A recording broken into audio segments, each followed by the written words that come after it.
Hi, I'm Cher from the Frugal Quilter, and I'm going to give you details today on how I make peppermint hot chocolate or peppermint hot cocoa.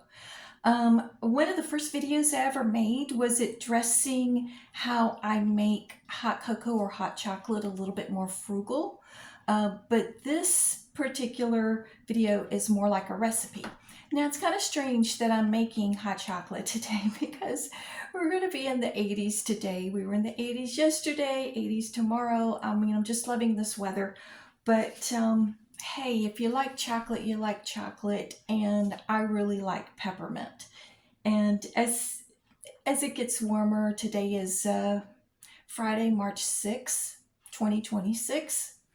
And I won't be drinking hot chocolate too much longer. This may be the very last time, to be perfectly honest. I'll switch to, let's see, what is it called? Chocolate milk, where it's cold. But anyways, I thought I would share this with you today because I really enjoy this. I take regular hot chocolate or hot cocoa that I have made, and then I add a tablespoon of peppermint to it. And then I also, if I have it on hand, and I don't always have it on hand, but I do today, I add peppermint candy to it. What can I say? I like peppermint hot chocolate. But yeah, it's it's delicious. If you try it, I would like your feedback on it. If you like it, if it's too sweet, if it's not sweet enough, whatever. Now, the thing about it is when you're adding the candy to it, add the amount that you want to the level of sweetness that you want. And when I made this hot chocolate just a few moments ago, I put in it half a cup of, no, I'm not going to say half a cup, half of the cup. Let me show you. This is a pretty good size cup here, so it's going to be more than half a cup. But half of this is soy milk, half of it is water. I put approximately a tablespoon of cocoa powder in it and approximately 2 teaspoons of sugar. Now, what you'll want to do is just make your hot chocolate or your hot cocoa the way you normally do. This is how I normally do it, and this is a pretty good size mug, as you can see. And then the next thing I do is this here.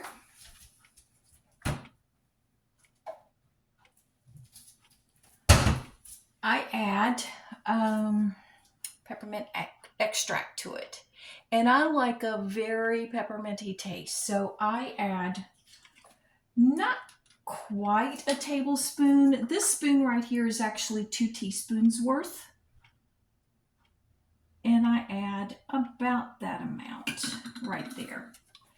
Sometimes I'll add a little bit more if I'm making a bigger amount of it. But that's roughly 2 teaspoons. And then the next thing that I add to it is this right here. This is peppermint candy. Now this is the puff kind, the kind that is soft. It's not the hard peppermint candy, although I'm sure you could do that if you wanted to. But this is the soft puff peppermint candy. And this is something that's better for the fall, winter time. And I just put in there a few pieces of that, however many I want. Let's see here if I can, there, get it in the camera there. See, there it is. And of course sorry for such a bad video. But, however many pieces you want, the hotter your hot chocolate or your hot cocoa is, the faster it will melt. And that's just what I do as kind of a treat. But like I said, this will probably be the last one that I will make until this late fall, winter.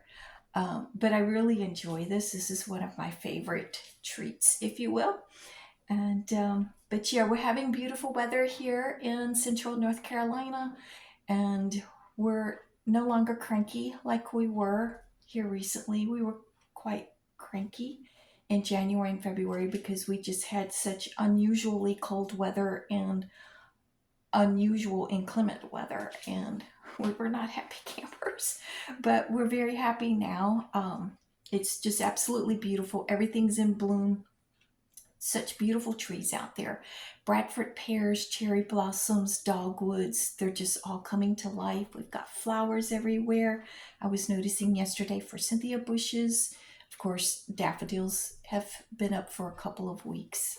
And it's one of my favorite times of year because everything comes to life. It gets warm. Finally, flip flops and t shirts. So, thanks for watching. Bye bye.